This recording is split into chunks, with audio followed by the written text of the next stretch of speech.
नमस्कार दोस्तों, स्वागत है आप सभी का हमारे YouTube चैनल भक्ति से भगवान तक स्पेशल न्यूज़ 24 में। दर्शकों, आज हम देवकी नंदन ठाकुर जी महाराज जी व आध्यात्मिक गुरु जगत गुरु तत्वदर्शी संत रामपाल जी महाराज जी को लेकर आए हैं इस वीडियो में देवकी नंदन ठाकुर जी महाराज जी से उनके ही शिष्य ने एक ऐसा सवाल किया जिसका जवाब देवकी नंदन जी ने किस तरह से दिया है। मेरे हिसाब से तो ये कहना है कि उन्हें चुप करा दिया गया है। उनका सवाल क्या था, एक बार मैं दोहरा देता हूँ।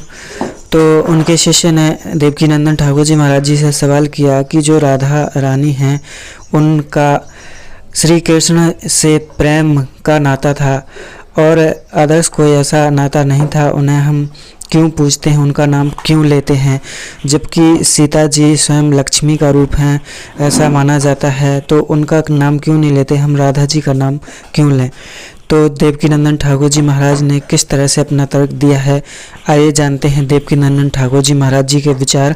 इसके बाद जानेंगे हम जगत गुरु तत्वदर्शी संत रामपाल जी महाराज जी के विचार।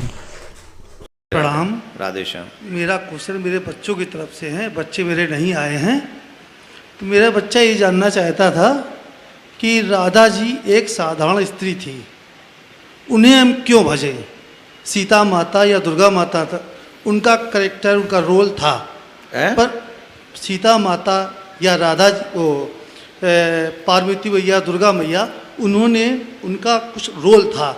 राधा जी का कोई रोल ऐसा नहीं, सिर्फ प्रेम के सिवा उनका और कोई रोल नहीं था। बच्चे मेरा जानना चाहते थे, बच्चा नहीं आया है, तो उनकी तरफ से मेरा क्वेश्चन है। राधा जी का कोई रोल नहीं था सर, बच्चों के हिसाब से उनका यथा ब्रजभान दुलारी थी, उनकी बेटी थी, उन्होंने सिर्फ कान्हा जी से प्रेम के सिवा और कुछ ऐसा नहीं किया।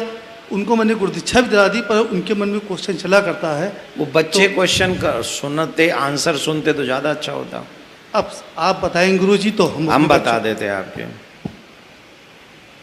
अभी सुन लीजिए, सब सुन लीजिए।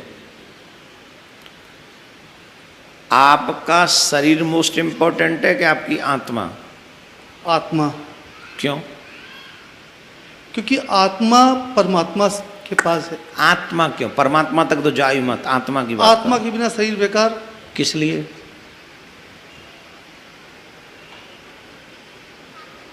आत्मा ही नहीं रहेगा तो शरीर तो नश्वर है ना।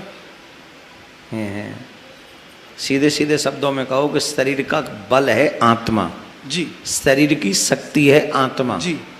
आत्मा की शक्ति के बगैर ये इतना हट्टा कट्टा शरीर किसी काम का नहीं है। राइट और रॉन्ग? सही है। राइट और रॉन्ग? राइट। कृष्ण शरीर है, राधा रानी आत्मा है। आत्मा का बल प्राप्त करके कृष्ण महाभारत जैसा युद्ध जितवा देते हैं, बड़े बड़े लोगों को समाप्त कर देते हैं, राक्षसों को वध करते हैं। सर्वेश्वरी पूरा ब्रह्मांड कृष्ण की उपासना करता है, पूरा ब्रह्मांड कृष्ण की उपासना करता है और कृष्ण सर्वेश्वरी राधा रानी की उपासना करते हैं। क्यों?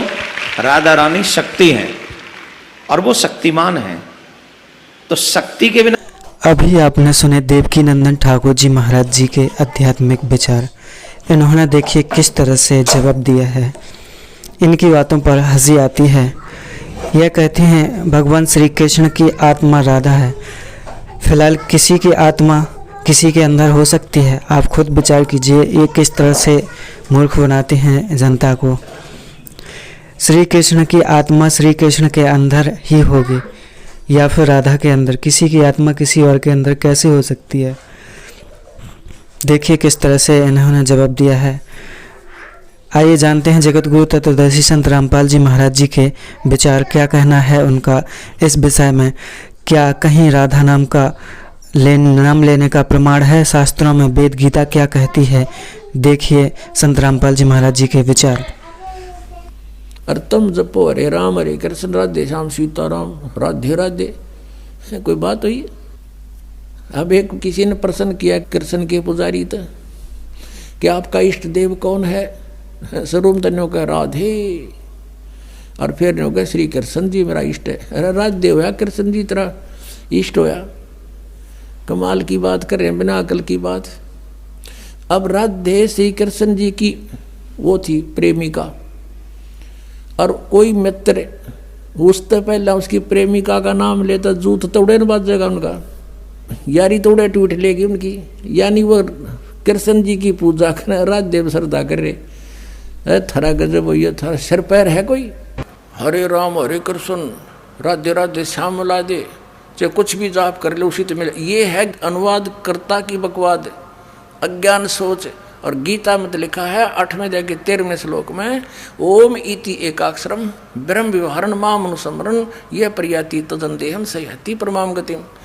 ओम इति एकाक्षरम ब्रह्म व्यवहारण माम अनुस्मरण यह प्रयाति तदंदेहम सयति परमाम गतिम। ये देखिएगा अब 13वें श्लोक में है, यहाँ संस्कृत भी पढ़ लेंगे क्योंकि देवनागरी लिपि है। ओम इति एकाक्षरम, जैसे शिव पुराण में आपने कहा था, काल कह रहा था ब्रह्मा और विष्णु को कि ये एक ओम यह एक अक्षर है मेरा, सब इनसे मिलकर। ओम इति एकाक्षरम ब्रह्म व्यवहारण माम अनुस्मरण यह प्रयाति तदंदेहम सयाति परमाम गतिम।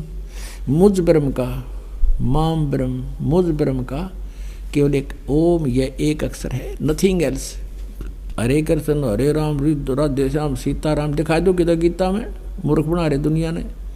यह प्रयाति तदंदेहम, जो शरीर छोड़कर जाते समय तक इसका जाप करता है, सयाति परमाम गतिम, यानी ओम से मिलने वाली जो परम गति है वो ब्रह्मलोक है।